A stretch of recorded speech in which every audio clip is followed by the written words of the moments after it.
Was a total of, it was about 8 inches wide, cutting it 2 inches both sides, and about 3/4 of an inch wide.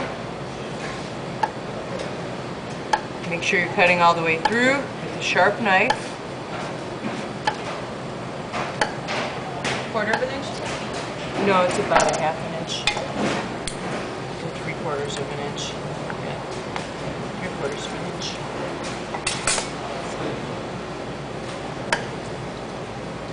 What's important is that it's uniform. I'm going to open this back up. I want to make sure that I have no flour on the bottom of it, so dust with a clean brush as you need to.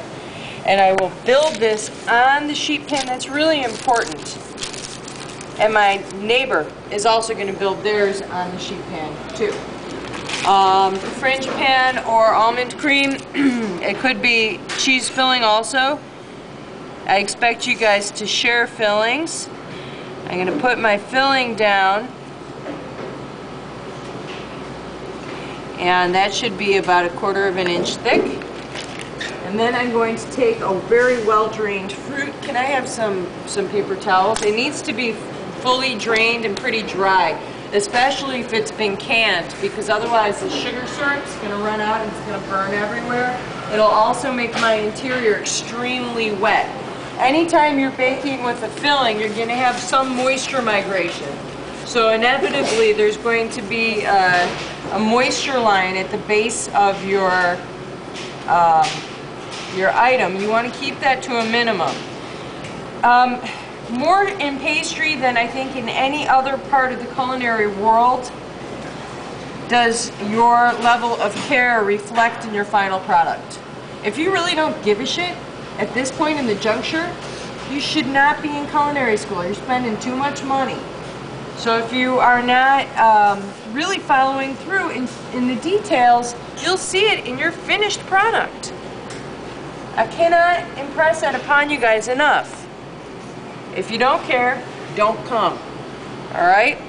If you care, you see it in the end. So I'm picking the nice firm ones. I'm making sure they're fairly dry. They're pretty consistent in sizing. That's important because then they'll line up nicely in here.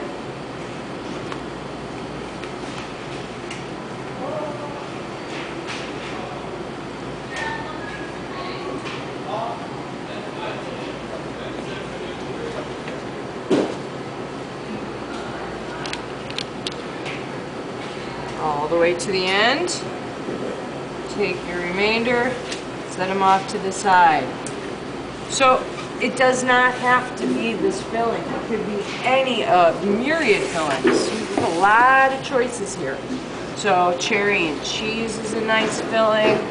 So if you wanted to do, I don't know, blueberry cardamom and almond, that would be a nice filling. Now, this is where it gets a little bit goofy, but not a lot goofy. I'm going to take each piece, and it's important that every piece that I fold over, I'm slightly pulling into position, and then I'm egg washing. If I don't egg wash this, I have no overlap. The egg wash is the glue that's going to hold this all together. If I have anywhere where it's sticking rather than tugging it apart, I'm going to use my knife to liberate that piece. So I'm folding over slightly, over the center, and I like a little bit of a reveal here, but I want to sort of keep it to a minimum. I do want each layer, each new layer, to cover the piece before it. So it's finding this sort of this dance between speed and beauty. I'm doing it quickly because I don't want my dough to warm up too much. Now you see how this is pulling back slightly? I'm going to need to trim it in just a little bit more.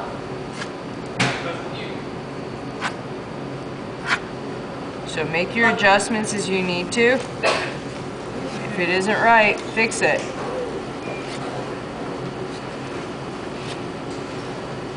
So I'm going in another 1/8 of an inch.